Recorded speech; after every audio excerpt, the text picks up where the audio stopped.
Çin Propaganda Ajansı sözde Xinjiang Gündelik Gazetesi'nin 26 Şubat 2023 tarihli haberine göre Çin Boru Hattı Grubu Xinjiang Şubesi yeni yılın başından 2022 Şubat'ına kadar Batı gazının transferi kapsamında Doğu Türkistan'dan Çin'e toplam 800 milyar metreküpten fazla gaz transferi gerçekleştirdi. Bilgilere göre Doğu Türkistan'dan yağmalanan gazın 400 şehirden geçerek 500 milyona yakın Çinlinin gaz ihtiyacını karşılayacağı belirtiliyor. Çin işgalindeki Doğu Türkistan'da Uygur soykırımının yaşandığı bir dönemde Münih'te Uygur dili ve kültürünün sergilendiği bir gösteri dikkat çekti. Özgür Asya Radyosu'nun haberine göre 28 Şubat'ta Almanya'nın Münih kentinde Gasteig olarak bilinen Büyük Kütüphane Salonu'nda Dünya Ana Dil Günü kutlaması düzenlendi. Etkinliğin temel amacı ana dilleri yok olma tehlikesiyle karşı karşıya olan milletlerin dillerini korumaktı. Etkinliğe katılan Uygur kadın ve çocukları belirlenen bir yerde Uygur dili ve kültürüyle ilgili birçok eseri sergileyerek yerel Alman toplumunun ilgisini çekti ve Uygur halkının mevcut durumu hakkında soruları yanıtladı.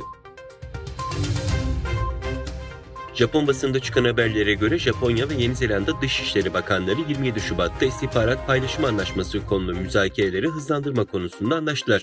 İki aday ülkesi Çin'in artan saldırganlığına ilişkin endişeler arasında Hint-Pasifik bölgesindeki güvenlik bağlarını ve işbirliğini güçlendirme sözü verdi. Habere göre Yeni Zelanda Dışişleri Bakanı ve Japonya Dışişleri Bakanı Tokyo'da gerçekleşen görüşmede iklim değişikliği, deniz güvenliği ve Pasifik adalarındaki altyapı gibi kilit konularda birlikte çalışma konusunda anlaştı.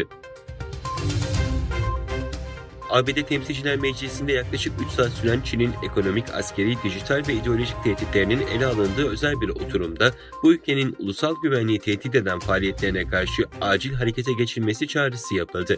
Bazı televizyonlardan canlı yayınlanan oturumda milletvekilleri Çin yönetiminin ABD ulusal güvenliğini oluşturduğu tehditleri ele aldı ve Çin'in bu adımlarına karşı acil harekete geçilmesi çağrısı yaptı. Çin merkezli TikTok pek çok ülkede tartışma yaratan bir uygulama. Türkiye'de de zaman zaman yasaklanması istenen TikTok için Avrupa Komisyonu ve ABD tarafından adımlar halihazırda atılmaya başlandı. Avrupa Komisyonu'nun ardından Kanada'da da Çin merkezli dünya ünlü sosyal medya platformu TikTok için harekete geçildi. Kanada hükümeti TikTok'un devlet tarafından verilen mobil cihazlarda kullanımını yasakladı. TikTok'un gizlilik ve güvenlik için kabul edilemez düzeyde risk oluşturduğu ifade edilerek devlet tarafından verilen cihazlarda erişimin engellendiği belirtildi. FBI'nin koronavirüsün Çin tarafından kontrol edilen bir laboratuvardan yayılmış olabileceği iddiasına Çin'den açıklama geldi. Çin Dışişleri Bakanlığı Sözcüsü Mao Ning, FBI direktörünün koronavirüs pandemisinin Çin tarafından kontrol edilen bir laboratuvardan sızmış olabileceği iddiasını reddetti.